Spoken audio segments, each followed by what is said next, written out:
আসসালামু আলাইকুম বন্ধুরা, সবাই কেমন আছেন? আশা করি সবাই ভালো আছেন। তো চলে আসলাম আরও একটি ব্লগ ভিডিও নিয়ে। গত ভিডিওতে আমি আপনাদের দেখিয়েছিলাম আমি কেন রাজশাহী গিয়েছিলাম। গত ভিডিওতে আমি আমার ছেলেকে নিয়ে মেলায় ঘুরেছিলাম, অনেক মজা করেছিলাম। তারপর আমার ছেলেকে রেখে আসি, তারপর আমরা কিভাবে রহনপুর আসি তাই দেখতে পাবেন আজকের এই ব্লগে। প্রায় কক্সবাজারে ট্যুর শেষ করার পর বন্ধুর সাথে রাজশাহীতে অ্যাড হলাম। যদিও বা তাদের চেহারা দেখা যাচ্ছে না, কারণ সবাই কালো আর আমি আল্লাহর দান তার চাইতেও বেশি কালো। গাছের থেকে ফল বড় হয়ে গেলে গাছ কিন্তু কোনো সময় টিকতে পারে না। হ্যাঁ, এটা মাথায় রাখতে হবে। কারণ কোন ফলের কথা বলছো তুমি?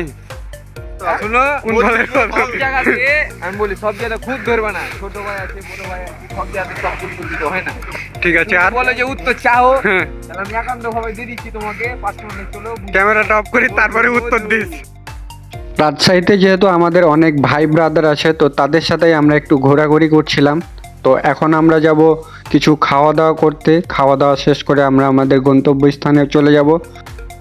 আমরা বার্গার খাওয়ার জন্য চলে আসি উপশহর, আর এখানে আর একটা ভাই ছিল।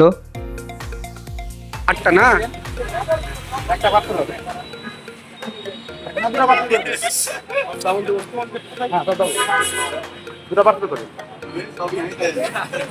পার্সেল ভাই কালে লিখি কাটছেন আমার জন্য আর আমি যাইতে যেতে খাবো।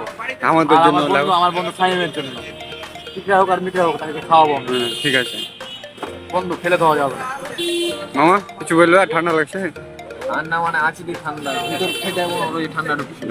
তুলো একটাই বা খাট কিনে যাচ্ছে, কিনা নাই অসহায় আমি। অসহায়। এই ছেলেটাকে 2 টাকা ভিক্ষা গেলা কেউ দিয়েন। তোমার বিকাশ নাম্বারটা বলে দাও। 07 ও বিকাশ নাম্বার বলে না, তোর ভাইরাল হয়ে যাবে ভাই। কি বল আসিফ মোহাম্মদ, তোমার কি অবস্থা? অবস্থা অনেক খারাপ। মানে জার্নি করার পরও আমার বন্ধুর জন্য আবার আসতে হলো আমাকে। না, বন্ধু আমাকে এখন ট্রিট দেয়। কষ্ট আমার এখানে, আর কোনো কষ্ট নেই। আচ্ছা ঠিক আছে। বার্গার দিলাম না? আচ্ছা তুমি বার্গার দিলাম। হ্যাঁ, বার্গারের বিল কে দিবে? আরে ক্যামেরা না না আমি বলি ক্যামেরার সামনে বলছি আমি বলবো।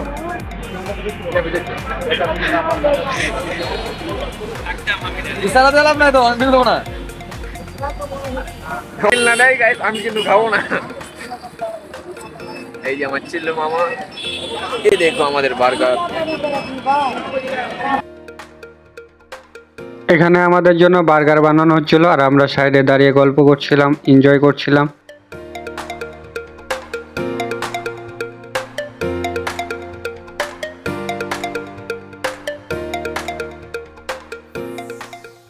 ওইদিকে আমাদের বার্গার রেডি হচ্ছিল, আর এখানে আমরা সবাই মিলে গল্প করছিলাম। আর তুষার সবাইকে বলছিল যে আজকে আমরা কিভাবে আসলাম, কারণ আজকে আমাদের আসাটা হুট করে হয়। আমরা খাওয়া দাওয়া শেষ করে স্টেশনে চলে আসি, কারণ আমাদের 9:30টার সময় ট্রেন ছিল, যদিও ট্রেন অনেক লেটে ছেড়েছিল।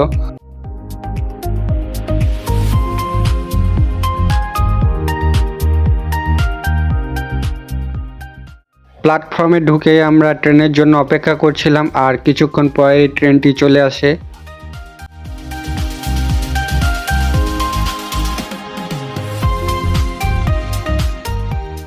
ট্রেনের ভিতর প্রচুর গ্যাঞ্জাম ছিল, যার কারণে খুব বেশি ভিডিও নেওয়া হয়নি। এখন আমরা চলে এসেছি চাঁপাইনবাবগঞ্জ। তো এখানে কিছুক্ষণ দাঁড়ানোর পর আমরা আবার রহনপুরের উদ্দেশ্যে রওনা দিব। আর আমরা যেই বগিতে ছিলাম সেই বগি থেকে আমাদের নামিয়ে দেওয়া হয়েছিল। ঠান্ডা স্মরণীয় ট্রেন জার্নি। 1:25 বাজে, আমাদের ট্রেনের হর্ন দিয়ে দিয়েছে অলরেডি। আমরা এখন না চলে আছি, আর 15-20 মিনিট পর হয়তো বা রংপুর চলে যাবো। রংপুর যে আপনাদের সাথে কিছু কথা বলে আমাদের জার্নি শেষ করবো ইনশাল্লাহ। ঠিক আছে, ঠিক আসো একটা চার রং আছো, আর আমাদের আরেকজন অনেক ক্লান্ত হওয়ার কারণে ঘুমিয়ে পড়েছে। আমাদের বন্ধুকে আর ডিস্টার্ব করো না, ঘুমাচ্ছে, অনেক ক্লান্ত সে। মোটামুটি আজকে প্রায় 10 কিলো মতন হাঁটা পড়েছে তার। দর্শকের উদ্দেশ্যে একটা কথা বলতে চাই যে আমি সামনে তামিলের গেটাপে রংপুরে ঘুরে বেড়াবো। আপনারা যদি আমাকে বলেন তাহলে আমি ঘুরে বেড়াবো, নাহলে ঘুরে বেড়াবো। তো ভাগনা আমার যেহেতু তামিল ভিলেন হতে চাই, তো আশা করি সবাই একটু আমার ভাগনাকে সাপোর্ট করবেন। হ্যাঁ, আর আরেকটা কথা, আমার ভাগনা যেন নাড়া করে নাই, সেদিকে একটু বিশেষ খেয়াল রাখবেন। কমেন্ট করে যেন আসে, আশা করি আপনার কাছে না না। অবশেষে আমরা রহনপুর চলে আসলাম, আর এখন একটু চা খাবো, তারপর নিজের বাসায় চলে যাব। আর আমাদের নিতে নিশান আসছে।